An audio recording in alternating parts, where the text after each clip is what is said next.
Hello, my name is Ash, a counselor in training. This is my Relatable study podcast for individuals who need help studying for their NCE, CPCE, and other related counseling exams. I'm going to go through many questions from multiple resources and make the answers relatable to both you and me. So get your listening ears on and let's get studying.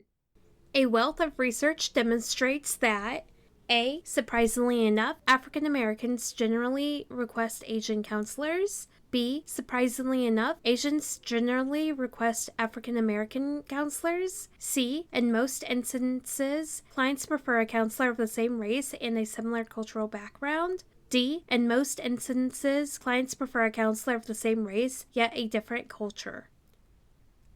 The answer is C. A wealth of research demonstrates that in most instances, clients prefer a counselor of the same race and a similar cultural background because they may feel safe, solid, and secure knowing that the counselor shares the same race and a similar cultural background as them, and they are able to build more rapport knowing this information. If utilizing the LEARN model for cross-cultural client care, the N stands for which of the following? A. Negotiate. B. Negatives. C. Norms. D. Neurological. The answer is A. Negotiate is what N stands for. But the LEARN model overall, L is for listen, E is explain, A is acknowledge, D recommend, N navigate. L is for listen, E is for explain, A is for acknowledge, R is for recommend, and N is for negotiate. And the LEARN model is the framework for cross-cultural communication that helps build mutual understanding and enhances community engagement.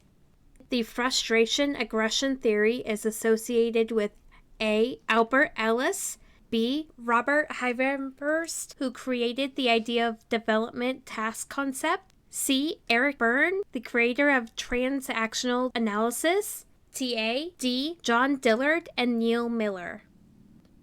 The answer is D. The frustration aggression theory is associated with John Dillard and Neil Miller. And the frustration aggression theory is the result of a frustrating or blocking a person's effort to attain a goal, which John Dillard and Neil Miller theorized.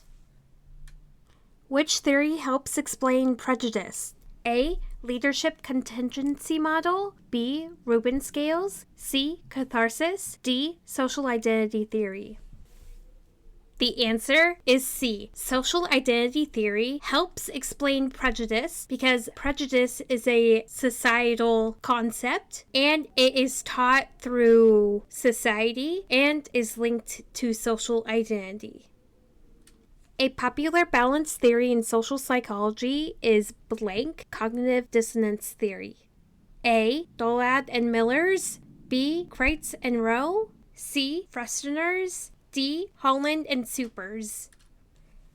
The answer is C. Fresteners cognitive dissonance theory, and it states that we want our attitudes and actions to match and feel what is comfortable inside. For example, a belief may be cigarettes are unhealthy, and the action is I smoke cigarettes. The cognitive dissonance is the unpleasant tension of the awareness that the beliefs and actions are inconsistent. The change action is from smoking cigarettes because it's unhealthy to I don't need to smoke cigarettes anymore. And the change belief is research on smoking is inconclusive and I continue to smoke cigarettes. That is this example of Festner's cognitive dissonance. That is all 5 questions. Thank you for listening. Keep calm and study on.